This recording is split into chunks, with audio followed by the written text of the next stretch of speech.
Hello दोस्तों, एक बार फिर स्वागत है आपका आपके YouTube channel Siddharth online coaching में, जिसमें आज हमें पढ़ना है बीएससी थर्ड सेम के लिए इलेक्ट्रोमैग्नेटिक्स का एक और इंपॉर्टेंट टॉपिक जिसका नाम है इलेक्ट्रिक फ्लक्स। इससे पहले के वीडियोस आपको एक प्लेलिस्ट बना के उसमें प्रोवाइड कर दिया गया। प्लेलिस्ट का नाम है इलेक्ट्रोमैग्नेटिक्स बीएससी थर्ड सेम।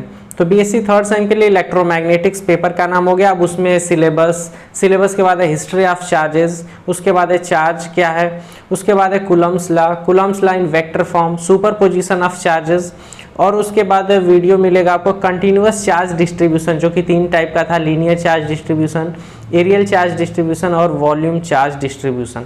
ये सबको पढ़ने के बाद हमें पढ़ना है एक और इम्पॉर्टेंट टॉपिक जिसका नाम है इलेक्ट्रिक फ्लक्स। तो सबसे पहले बात करें इलेक्ट्रिक फ्लक्स होता क्या है। तो जो इलेक्ट्रिक फील्ड लाइंस होती हैं, इलेक्ट्रिक फील्ड लाइंस, सबसे पहले इनके बारे में बताया था फैराडे ने कि ये इमेजिनरी लाइंस होती हैं। Electric field lines imaginary lines है ये। और इलेक्ट्रिक फील्ड इंटेंसिटी भी पढ़ चुके हैं इससे। इलेक्ट्रिक फील्ड और इलेक्ट्रिक फील्ड इंटेंसिटी ये भी लेक्चर आपको मिल चुका है। तो आपको 3 काम करना है। पहला काम तो ये करिए कि जितने भी प्रीवियस वीडियोस हैं उन्हें आप देख लीजिए, उसका प्रॉपर नोट्स बनाइए। उसके बाद दूसरा, इस वीडियो को लाइक करिए, और तीसरा, इसे जहाँ तक भी आपके पढ़ने वाले संगी साथी हों वहाँ तक इसे शेयर करिए।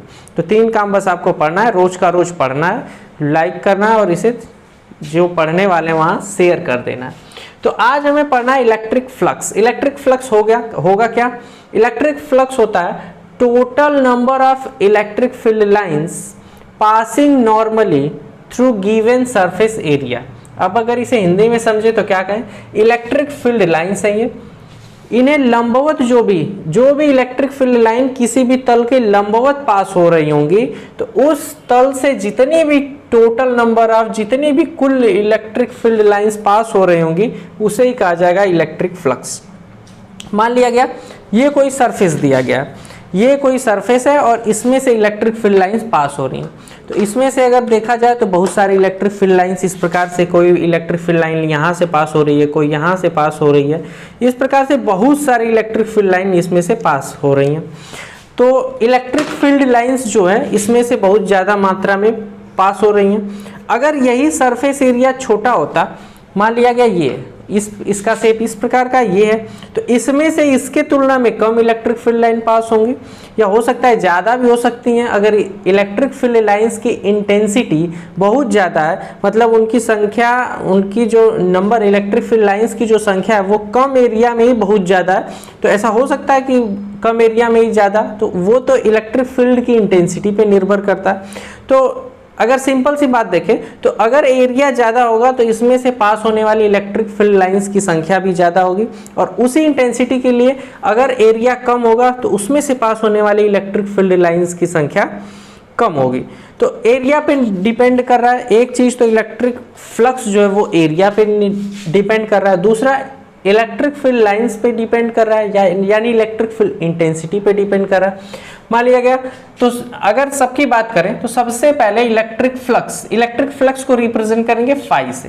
तो इलेक्ट्रिक फ्लक्स जो है सबसे पहले जो ये डायरेक्टली प्रोपोर्शनल है इलेक्ट्रिक फील्ड लाइंस के। अगर number of electric field lines ज़्यादा है तो इलेक्ट्रिक फ्लक्स ज़्यादा होगा, और number of electric field lines अगर कम है तो इलेक्ट्रिक फ्लक्स कम होगा। तो ये किसके डायरेक्टली प्रोपोर्शनल हो गया, इलेक्ट्रिक फील्ड लाइंस के या इलेक्ट्रिक फील्ड इंटेंसिटी के। दूसरा, एरिया के, अगर एरिया ज़्यादा होगा तो इलेक्ट्रिक फील्ड लाइंस की संख्या भी ज़्यादा होगी, और अगर एरिया कम होगा तो इलेक्ट्रिक फील्ड लाइंस की संख्या भी कम होगी। अगर इसे एक डायग्राम से देखें तो मान लिया गया ये हो गया कोई एरिया। अभी हम लोग उसे देखे भी कि जब बड़ा वाला सरफेस एरिया था तो उसमें से ज़्यादा इलेक्ट्रिक फील्ड लाइंस पास हो रही थी, और ये कम एरिया है तो इसमें से कम इलेक्ट्रिक फील्ड लाइंस पास होंगी। जैसे इलेक्ट्रिक फील्ड लाइंस इस प्रकार से इसमें से पास हो रही हैं।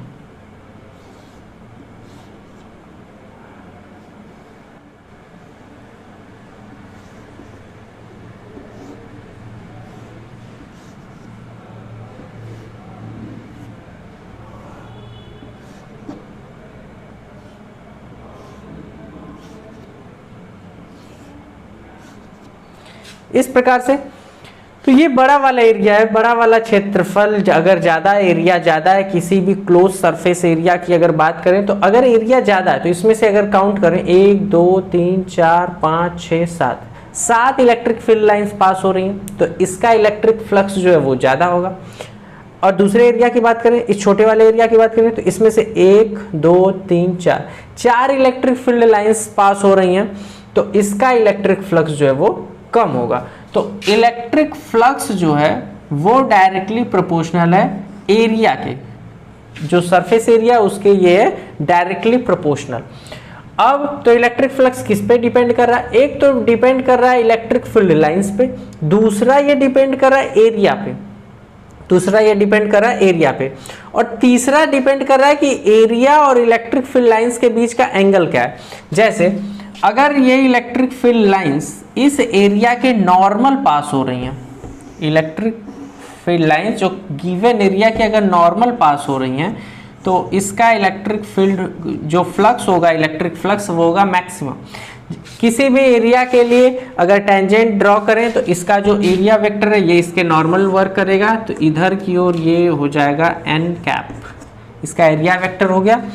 क्योंकि किसी भी वेक्टर को अगर फाइंड करें, किसी भी वेक्टर को अगर फाइंड करें और यूनिट वेक्टर फाइंड करें, तो यूनिट वेक्टर का जो मैग्नीट्यूड है, किसी भी वेक्टर में दो चीजें होंगी, एक तो होगा उसका मैग्नीट्यूड और दूसरा होगा डायरेक्शन। तो मैग्नीट्यूड इसका, तो यूनिट वेक्टर का मैग्नीट्यूड होता है 1, और डायरेक्शन के लिए यूज किया गया n कैप, n के ऊपर एक कैप लगा दिए, तो ये हो गया n कैप, इसका ये हो गया यूनिट वेक्टर, एकांक सदिश। तो इस पे डिपेंड कर रहा है। अगर इलेक्ट्रिक फील्ड लाइंस इसी के डायरेक्शन में वर्क कर रही हैं, मतलब दोनों सेम डायरेक्शन में, तो इस कंडीशन में क्या कहेंगे, दोनों के बीच जो एंगल बन रहा है theta, theta is equal to हो गया 0। तो इसमें से जो इलेक्ट्रिक फ्लक्स बनेगा, इसकी वजह से जो इलेक्ट्रिक फ्लक्स बनेगा वो बनेगा मैक्सिमम। मैक्सिमम क्यों बनेगा इसे एक्सप्रेशन से भी देखेंगे। अब बाकी हम लोग देख रहे हैं कि जिधर इसका एरियल वेक्टर वर्क कर रहा है, एरिया का वेक्टर जो सदिश वर्क कर रहा है, क्षेत्रफल सदिश जिधर वर्क कर रहा है उधर ही इलेक्ट्रिक फील्ड लाइंस पास हो रही हैं, जिसकी वजह से ये बन जाएगा इलेक्ट्रिक फ्लक्स की वैल्यू मैक्सिमम। अब अगर इस एरिया को इस प्रकार से कर दिया जाए, मान लिया गया ये प्लेन इस प्रकार से हो गया और इलेक्ट्रिक फील्ड लाइंस ऐसे पास हो रही हैं, तो जो इसका एरिया वेक्टर होगा वो वर्क करता है प्लेन के परपेंडिकुलर, तो ये हो जाएगा ऊपर की तरफ, ये हो जाएगा n cap, n cap, area vector इसका हो गया n कैप, n कैप हो गया। और इलेक्ट्रिक फील्ड लाइंस इसके परपेंडिकुलर हो गई, परपेंडिकुलर हो गई, तो इस कंडीशन में फ्लक्स की वैल्यू हो जाएगी 0, और इस कंडीशन में फ्लक्स की वैल्यू हो जाएगी मैक्सिमम, फ्लक्स की वैल्यू हो जाएगी मैक्सिमम। तो फ्लक्स की वैल्यू तीन चीजों पे, इलेक्ट्रिक फ्लक्स की वैल्यू तीन चीजों पे डिपेंड कर रही है। पहली चीज इलेक्ट्रिक फील्ड लाइंस पे डिपेंड कर रही है। अगर ज्यादा इलेक्ट्रिक फील्ड लाइंस है, इंटेंसिटी ज्यादा है तो ज्यादा फ्लक्स होगा, इंटेंसिटी कम है तो फ्लक्स की वैल्यू होगी कम। दूसरा एरिया, एरिया अगर ज्यादा है तो ज्यादा एरिया है तो ज्यादा इलेक्ट्रिक फील्ड लाइंस पास होंगी, तो एरिया पे डिपेंड कर रहा है। एरिया अगर बढ़ जाएगा तो इलेक्ट्रिक फ्लक्स की वैल्यू बढ़ जाएगी, अगर एरिया कम हो जाएगा तो इलेक्ट्रिक फ्लक्स की वैल्यू कम हो जाएगी। और तीसरा डायरेक्शन पे भी डिपेंड कर रहा है। अगर प्लेन के परपेंडिकुलर नॉर्मली अगर इलेक्ट्रिक फील्ड लाइंस पास हो रही हैं, लंबवत अगर प्लेन के पास हो रही हैं, तो उस कंडीशन में फ्लक्स होगा मैक्सिमम। और अगर ये प्लेन के परपेंडिकुलर, यहाँ पे क्या हुआ, नॉर्मल अगर पास हो रही हैं तो फ्लक्स है मैक्सिमम, अगर इसके प्लेन के पैरेलल पास कर रही हैं तो फ्लक्स की वैल्यू हो जा रही है मिनिमम। एरिया वेक्टर की बात करें तो किसी भी प्लेन का जो एरिया वेक्टर है वो उसके परपेंडिकुलर वर्क करेगा, तो इसका एरिया वेक्टर, जैसे ये कोई प्लेन है, प्लेन का एरिया वेक्टर जो है वो प्लेन के लंबवत वर्क करेगा, या तो इस डायरेक्शन में हो सकता है या तो इसके पीछे इधर, जिधर भी हम लोग रखेंगे पूरे डेरिवेशन में, पूरे थियरम में उसे उसी डायरेक्शन में ही रखा जाएगा। तो तीन कंडीशन हो गई। फ्लक्स जो है वो तीन चीज़ों पे डिपेंड कर रहा है, फ्लक्स की वैल्यू जो है वो तीन चीज़ों पे डिपेंड कर रही है। किन किन चीज़ों पे? एक तो इलेक्ट्रिक फील्ड लाइंस पे, दूसरा किस पे डिपेंड कर रहा है, इसके एरिया पे, और तीसरा इसके एंगल के साथ। तो अब ये एंगल कौन सा है, ये कॉस कोसाइन एंगल के साथ ही बना रहा है, क्योंकि कॉस 0 पे ही वैल्यू होती है मैक्सिमम और कॉस 90 पे ही होती है वैल्यू 0। तो कोसाइन एंगल पे इसके वर्क कर रहा है, तो ये हो गया e × a cos theta. E into A into cos theta. तो अगर इन तीनों को मिलाएं, अगर यहाँ पे प्रोपोर्शनल को हटाएं तो एक कांस्टेंट लिखते हैं, कांस्टेंट की वैल्यू आती है 1, तो ये हो जाएगा केवल E dot A cos theta. अब हम एक चीज़ और जानते हैं, इंटरमीडिएट में भी पढ़ के आए कि दो चीज़ें होती हैं, डॉट प्रोडक्ट और क्रॉस प्रोडक्ट। डॉट प्रोडक्ट की अगर बात करें तो vector A dot vector B, अगर इसकी वैल्यू देखते हैं तो ए वेक्टर ए का मैग्नीट्यूड इंटू वेक्टर बी का मैग्नीट्यूड इंटू ये होता है कॉस थीटा। और अगर यही क्रॉस प्रोडक्ट होता है, वेक्टर प्रोडक्ट होता है, इसे कहते हैं स्केलर प्रोडक्ट और इसे कहते हैं वेक्टर प्रोडक्ट। अगर ये वेक्टर प्रोडक्ट होता है तो इसकी वैल्यू होती है ए बी साइन थीटा और इसके साथ होता है इसका डायरेक्शन। तो हमें यही वैल्यू चाहिए या यही एक्सप्रेशन यूज करना है यहाँ। तो ये हो गया A dot B cos theta, इसे लिखा जा सकता है vector A dot vector B. तो यहाँ पे flux phi is equal to लिखा जा सकता है vector E dot vector A. ये हो गया फ्लक्स के लिए वैल्यू, अर्थात जो इलेक्ट्रिक फ्लक्स होगा।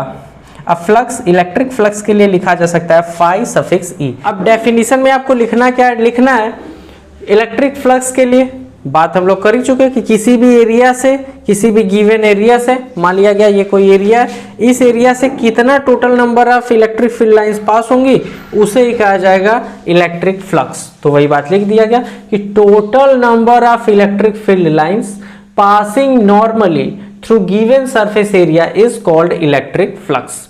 अब इसमें एक वर्ड कहा गया पासिंग नॉर्मली, जो थर्ड डायग्राम में हम लोग यहाँ देखे थे कि जो भी कंपोनेंट इसके नॉर्मल पास हो रहे होंगे उन्हें काउंट किया जाएगा। कोई इतना एंगल अगर बना के पास हो रहा होगा तो भी इलेक्ट्रिक फील्ड लाइंस, जब इलेक्ट्रिक फ्लक्स कैलकुलेट करेंगे तो नॉर्मल किसी भी एरिया के लंबवत जितने भी इलेक्ट्रिक फील्ड लाइन पास होगी उन्हें ही फ्लक्स में काउंट किया जाएगा। कोई अगर एंगल बनाते हुए जाएगा तो इसका ये वाला कंपोनेंट लिया जाएगा जो नॉर्मली उसके मूव कर रहा होगा, क्योंकि इलेक्ट्रिक फ्लक्स में पहली चीज देखें तो number of electric field lines पे डिपेंड कर रहा है, दूसरा जो है कि फ्लक्स डिपेंड कर रहा है एरिया पे, और तीसरा डिपेंड कर रहा है कि कितने इसमें से नॉर्मल कंपोनेंट है, मतलब इसके नॉर्मल किसी भी एरिया वेक्टर के डायरेक्शन में जो मूव कर रहे हैं वो इलेक्ट्रिक फ्लक्स में काउंट किए जाएंगे।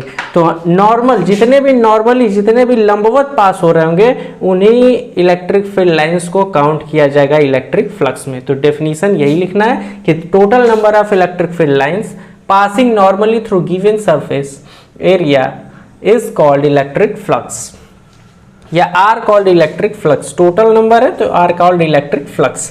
या फिर दूसरा डेफिनेशन लिख सकते हैं कि electric flux is the product of component of electric field intensity, मतलब ई परपेंडिकुलर टू एरिया। मतलब इसमें क्या कहा गया कि इलेक्ट्रिक फ्लक्स जो है प्रोडक्ट है, किसका किसका प्रोडक्ट है ये भी हम लोग पढ़ ही चुके हैं। इलेक्ट्रिक फ्लक्स जो है वो कहा गया इलेक्ट्रिक फ्लक्स फाई ई, ये प्रोडक्ट है किसका, इलेक्ट्रिक फील्ड इंटेंसिटी का अर्थात ई का, इलेक्ट्रिक फील्ड इंटेंसिटी अर्थात ई का, और दूसरा किसका, एरिया का।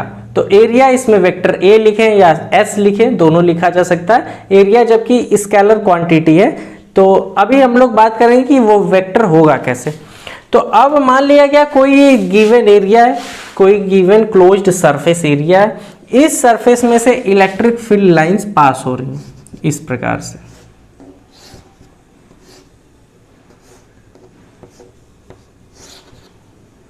इस सरफेस से बहुत सारी इलेक्ट्रिक फील्ड लाइंस पास हो रही हैं।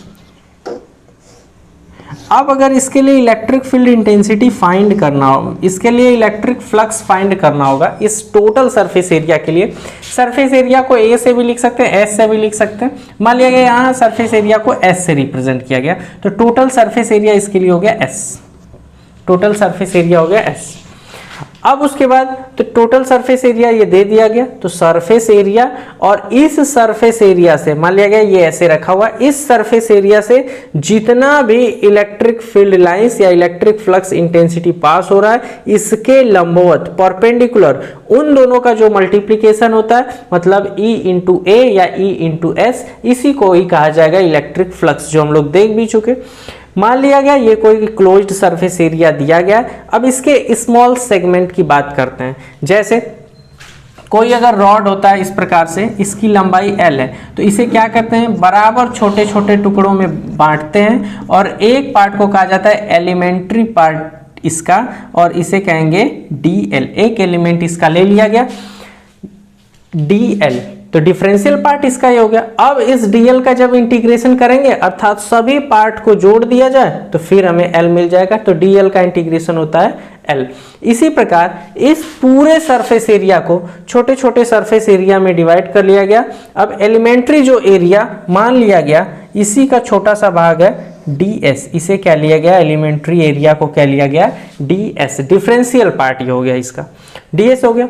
अब इसमें से इलेक्ट्रिक फील्ड लाइंस पास हो रही हैं E, इलेक्ट्रिक फील्ड लाइंस इसमें से E पास हो रही हैं, number of electric field lines हो गई E, इसका सरफेस एरिया हो गया DS। अब इसे यूज करेंगे, इसके ऊपर अगर एक तीर लगाते हैं इस प्रकार से, इसके सिर के ऊपर एक तीर लगा दिए, अर्थात ये वेक्टर एरिया का या वेक्टर एरिया जो है वो रिप्रेजेंट कर रहा है वेक्टर एरिया के रूप में डिफरेंशियल पार्ट। वेक्टर क्या रिप्रेजेंट करेगा, ये तीर बताने का मतलब ये है कि ये कहाँ से काटा गया है, कहाँ से एरिया लिया गया है, मतलब इसका डायरेक्शन क्या है। जैसे ये पूरा का पूरा अगर पेज है या इस प्रकार से ये है, इस प्रकार से ये पूरा का पूरा पेज ले लिया गया, ये पूरा सरफेस एरिया की तरह वर्क कर रहा है। तो इस सरफेस एरिया में से अगर सबके छोटे छोटे टुकड़े बना दिए जाएं, सबके छोटे छोटे टुकड़े बना देने के बाद अब कौन सा उसमें से जो एलिमेंट्री एरिया है वो कौन सा लिया गया, ये वाला लिया गया, ये वाला लिया गया, थर्ड लिया गया, फोर्थ लिया गया, ये ऊपर से सरफेस एरिया लिया गया या नीचे से लिया गया या लेफ्ट से लिया गया या राइट से लिया गया, इसकी डायरेक्शन को बताने के लिए इस पे एरो का यूज किया गया। तो अभी हम लोग पढ़े कि जो फ्लक्स होता है, जो इलेक्ट्रिक फ्लक्स होता है वो इलेक्ट्रिक फील्ड लाइंस और दूसरा सरफेस एरिया का जो मल्टीप्लिकेशन होता है, प्रोडक्ट होता है, उसे कहा जाता है फ्लक्स। तो अगर एरिया स्मॉल है तो फ्लक्स भी स्मॉल होगा, तो D phi is equal to लिखा जा सकता है E इंटू DS। अब उसके बाद एक चीज और, अगर ये सब नॉर्मली इसमें पास हो रहे हो तो ठीक, अगर नॉर्मली नहीं पास हो रहे होंगे तब इसके लिए हम लोग जो कंसीडर करेंगे केवल नॉर्मल कंपोनेंट, केवल परपेंडिकुलर कंपोनेंट को ही कंसीडर करेंगे। तो अगर मान लिया गया कि ये सरफेस एरिया, इतनी बात तो हमें समझ में आ गई, मान लिया गया ये कंपोनेंट इसमें से नॉर्मल पास नहीं हो रहे हैं, या दूसरा डायग्राम बना के समझे इधर, इस प्रकार से ये सरफेस एरिया था। इसका जो एरियल वेक्टर है, एरियल वेक्टर की बात करें तो किसी भी प्लेन के लंबवत वर्क करेगा, या तो अपवर्ड डायरेक्शन में या फिर डाउनवर्ड डायरेक्शन में। तो ये एरिया हो गया, तो एरिया के इसके परपेंडिकुलर मूव कर, तो मान लिया गया एरिया ऐसे बनाया गया, एरिया इस प्रकार से रखा गया, तो इसका जो नॉर्मल वेक्टर होगा, जो एरियल वेक्टर होगा, इसके लंबवत वर्क करेगा n कैप, इसके लंबवत वर्क करा, ऐसे ये रखा गया है। तो अब उसके बाद सामने से देखने पे हमें इस प्रकार से, या फिर ये है, ये इसका जो एरियल वेक्टर है वो सामने की ओर वर्क कर रहा है, लेकिन इस प्लेट को ऐसे रखा गया, तो इसका जो नॉर्मल वेक्टर है, जो नॉर्मल एरिया के लिए नॉर्मल वेक्टर है, वो इधर की ओर वर्क कर रहा है, जो इसका यूनिट वेक्टर है। तो ये इसका यूनिट वेक्टर हो गया। अब उसके बाद इलेक्ट्रिक फील्ड लाइंस जो है वो पास हो रही है। इलेक्ट्रिक फील्ड लाइंस की अगर बात करें तो इसका जो एरियल वेक्टर है वो तो इधर की ओर वर्क कर रहा है, और जो इलेक्ट्रिक फील्ड लाइंस है वो इससे कुछ एंगल बनाते हुए इधर की ओर जा रही है। तो इलेक्ट्रिक फील्ड लाइन जो इधर की ओर जा रही है, इन्हें तो काउंट किया नहीं जाएगा, क्योंकि इन्हें उन्हीं इलेक्ट्रिक फील्ड लाइंस को काउंट किया जाएगा जो इस प्लेन के परपेंडिकुलर जा रही होंगी, जो इसके ऐसे जा रही होंगी। तो अब इसका किया जाएगा रिजोल्यूशन। तो ये तो हो गया इसका एरियल वेक्टर, इधर की ओर हो गया एरियल वेक्टर, और जो इलेक्ट्रिक फील्ड लाइंस हैं वो मान लिया गया ऐसे कई सारी इलेक्ट्रिक फील्ड लाइन जा रही हैं, इधर जा रही हैं, इधर जा रही हैं, कोई इधर जा रही है, सब इलेक्ट्रिक फील्ड लाइन जा रही हैं। तो इसमें भीड़ भाड़ नहीं बनाते हुए केवल एक इलेक्ट्रिक फील्ड लाइन को बना लिए, जो कि एन कैप से बना रही है एंगल थीटा, जो कि एन कैप से बना रही है एंगल थीटा। अगर, और ये हो गया ई, अगर ये थीटा बना रही है तो यहाँ अगर इसका रिजोल्यूशन करें तो इधर एरियल वेक्टर हो गया और इधर इलेक्ट्रिक फील्ड लाइन हो गई ई। अब इसका रिजोल्यूशन करें तो रिजोल्यूशन किस प्रकार से लिखा जा सकता है? रिजोल्यूशन लिखने के लिए हमने क्या करना पड़ेगा? अगर ये एंगल थीटा है तो हम लोग फॉर्मूला जानते हैं, sine theta is equal to लंब बटे कर्ड, मतलब perpendicular upon hypotenuse. Sine theta is equal to ये perpendicular, sine theta is equal to लंब बटे कर्ड, मतलब परपेंडिकुलर अपॉन हाइपोटेनस। तो यहाँ लंब हो गया P बटे हाइपोटेनस, मतलब इसका विकर्ण कितना है E। तो P की वैल्यू मतलब परपेंडिकुलर जो लंब है उसकी वैल्यू हो गई E साइन थीटा। तो इसकी वैल्यू हो गई E साइन थीटा, मतलब इधर भी जो वैल्यू होगी वो होगी E साइन थीटा। इंटरमीडिएट में रिजोल्यूशन आप पढ़ें, सदिशों का वियोजन E साइन थीटा। और अगर इसी में कॉस थीटा लगाएं तो कॉस थीटा बराबर होता है आधार बटे कर्ण। तो ये हो गया आधार मतलब बेस B बटे कर्ण मतलब हाइपोटेनस E। तो बेस मतलब आधार B बराबर हो जाएगा E कॉस थीटा। तो नीचे की तरफ जो ये वैल्यू आएगी वो आएगी E कॉस थीटा। तो ये सब हटा के साइन थीटा को भी हटा दिए, कॉस थीटा को भी हटा दिए, ये इसकी परपेंडिकुलर की वैल्यू हो गई E साइन थीटा। अब बेस यानी आधार की वैल्यू हो गई E कॉस थीटा। इधर वाला कंपोनेंट ही हमें चाहिए, इधर वाला कंपोनेंट हमें मिल गया E कॉस थीटा। तो E कॉस थीटा, अगर जो इलेक्ट्रिक फील्ड लाइंस हैं वो थीटा एंगल बनाते हुए मूव कर रही हैं, जो एरियल वेक्टर है उसके साथ थीटा कोण बना रही हैं, तब जो इलेक्ट्रिक फ्लक्स लिखेंगे उसे क्या लिखा जाएगा, E की जगह अब इसका कॉस थीटा वाला ये कंपोनेंट इधर की ओर कौन सा काम कर रहा है, वेक्टर E कॉस थीटा। तो ये हो जाएगा vector E cos theta into ये हो गया सरफेस वेक्टर या small elementary surface vector ds। अगर टोटल फ्लक्स की बात करें, ये तो छोटे से पार्ट के लिए हो गया, ये छोटा सा पार्ट है यहाँ ds, इसके लिए हो गया, ये इसके लिए फ्लक्स हो गया। अगर टोटल इस पूरे एरिया के लिए फ्लक्स की बात करें तो इसका करना पड़ेगा इंटीग्रेशन। तो टोटल